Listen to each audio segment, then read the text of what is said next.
Welcome back to the channel. Classless is holding Iowa back.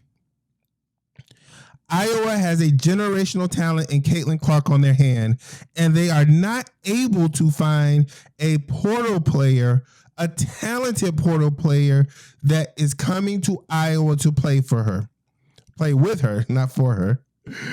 But one of the questions that I have to ask following all this, has the classless tweets that Iowa fans and Iowa supporters have made, has those tweets made the Iowa brand toxic to where these top players are afraid of the backlash that they will receive if they are able, or if they decide to go play for the Iowa Hawkeyes and play with the generational talent, which is Caitlin Clark?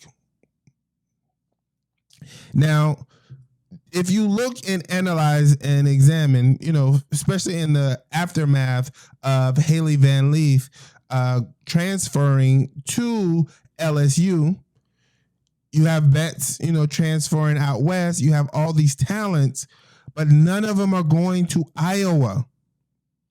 Now, don't get me wrong. I know Iowa is still making the same strides that they were making, maybe getting a little better of the talented players for the class of 24, different players that would have normally come, but they're not getting those, portal players. And we've seen the power of the portal player, right? In that context, LSU went from a nobody, a losing team, to within 2 years a national championship. And Aneesah Morrow, the head coach of the Iowa women's basketball, she's not able to capitalize. It's not like they're not going for these players. It's not like they don't want them, but is the brand of Iowa toxic to the point that, it would be NIL suicide. It would be, for many players to go and play for the Hawkeyes. Now, what do Hawkeyes players do forward? I think it goes, or the Iowa Hawkeye brand does going forward. I think it's the same. It goes back to the fans. The fans have to come out to change the narrative to say, look, Iowa isn't a toxic place. This isn't a place in which, unless you're all white, that you can't come here. You can't come here. We don't want that brand. We don't want that image out there of us being the antithesis of black, right?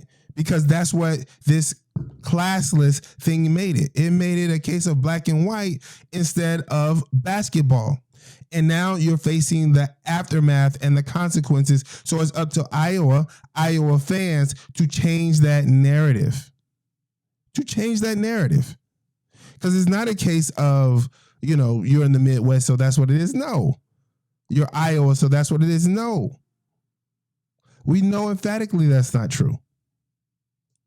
But the optics look that way. So what happens to the player that signs with Iowa, one of those big transfer portal players?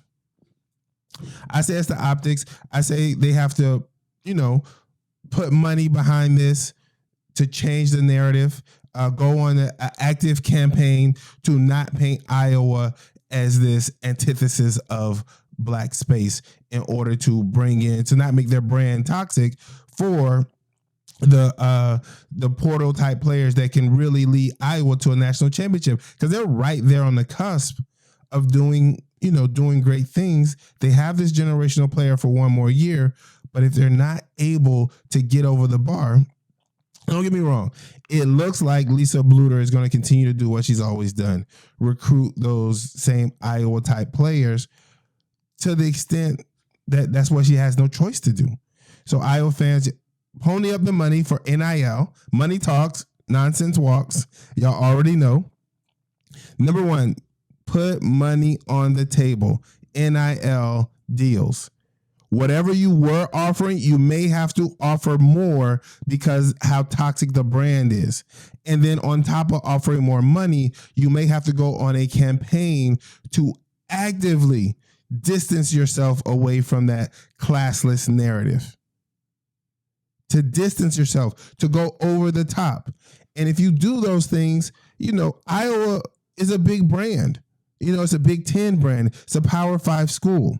there's a lot of positives to going out into Iowa and bigging up those things instead of the narrative that's out there that, oh, this is Iowa, the antithesis of black is a toxic place, and you may not be safe if you're a black player who goes out to play in Iowa, which I don't necessarily believe is true, but it's not up to me to believe that. It's up to Iowa to show that and to get rid of that narrative on the national scale. So let me know what you guys think. I just wanted to drop this video on this topic because it caught my attention, especially with Van Lith signing with LSU. LSU is getting more players in despite being described as, you know, the classless ghetto place.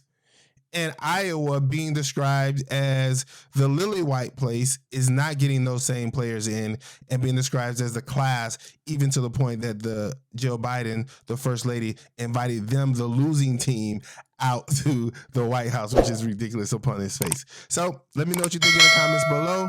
How can Iowa overturn this narrative? Will they be able to, you know, overturn it? And will Iowa be able to make it back to the national championship game? Because, you know, the rivalry that's sitting there that's waiting for us to go deeper, it may not develop if Iowa is not able to get the talent in, or if the talent they have right now, not Caitlin Clark, but the rest of the girls, are not able to elevate Iowa to the next level. But let me know what you think. Catch you guys on the flip. Peace.